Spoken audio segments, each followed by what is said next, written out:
India is a fancy, a fantasy, a fascination and a fulfillment. Bharat के बारे में कहते हैं, भारत अपने आप एक तीर्थ यात्रा है।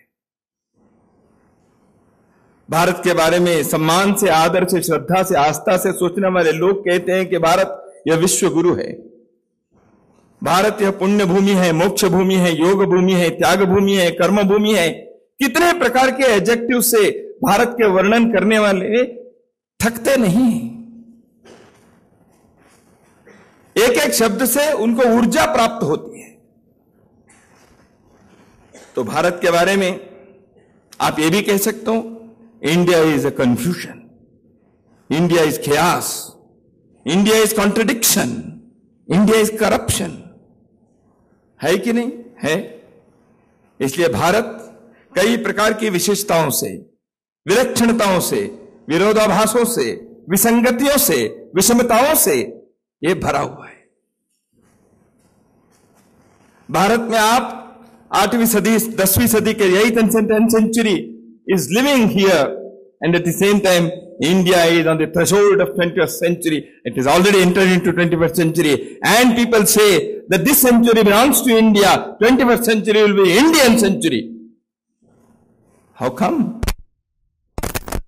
Both periods, both time periods can live simultaneously, they can exist in this country. India is at once simultaneously, it is ancient and it's also modern. यह भारत की एक विलक्षण स्थिति है। भारत के हम अनुभव कर सकते हैं। भारत के बारे में कितने भी कहें, जैसे मैंने कहा, इसको कॉम्प्रिहेंड करना ही मुश्किल है। भारत के बारे में बहुत एक प्रसिद्ध अपने देश के अंदर, भारत में जन्म लेना ही एक कई जन्मों के पुण्य है, ऐसे मानने वाले भी हैं। इतना ही नहीं,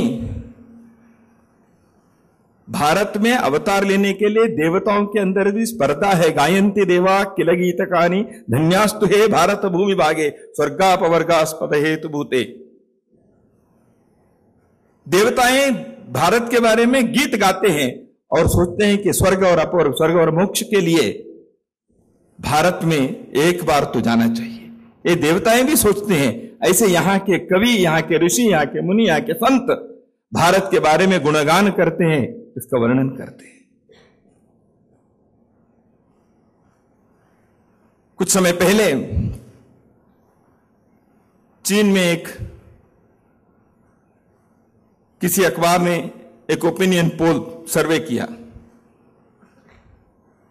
if there is a chance to choose in which country you want to take your next birth, आपको अगले जन्म किस देश में लेना चाहिए, इसके बारे में यदि आपके लिए एक मौका मिलता है, if you are given a chance, आपको चॉइस है, तो कहां आप जन्म लेना चाहते हो?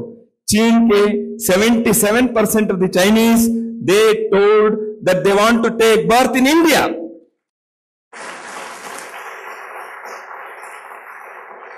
कई वर्ष पहले जब माओ सेतुंग चीन के अध्यक्ष जीवित थे, उस समय भारत से एक प्रतिनिधि मंडल वहां गया था। And at the end of the tour, the delegation which met Mao Zedong, he asked, do you know that 8 out of 10 in Chinese want to take their next birth in India? He had told. And a few years back, this opinion poll results were published. I do not know why Chinese have chosen to live in India. Bharat में इस प्रकार के सर्वे करेंगे तो आप में से कितने लोग कहेंगे मालूम नहीं। How many of you want to take your next birth in India? Can you please raise your hands? How many do not want to definitely take birth in India? Nobody wants to raise their hand because others will point.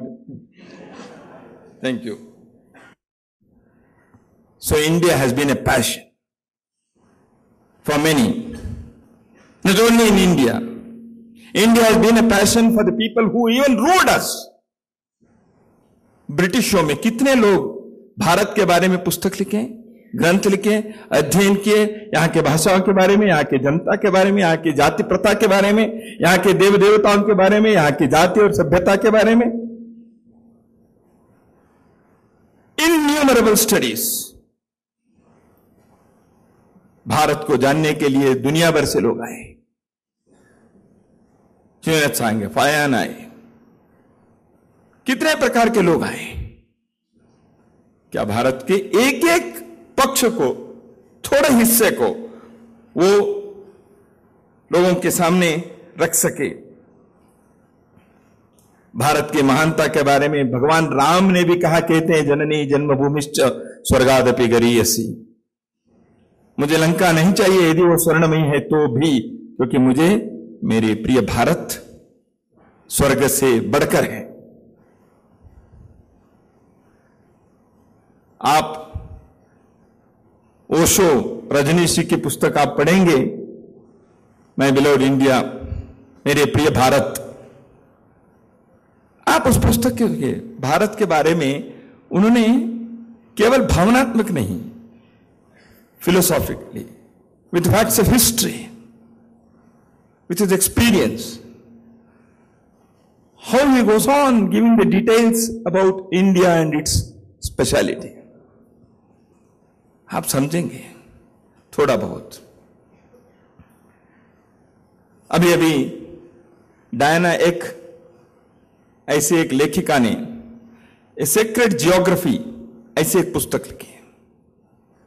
उस ग्रंथ में उन्होंने भारत के अंदर जब लोगों से बात करते हैं, people feel that India is not a piece of land, it is not just earth, mud and stones.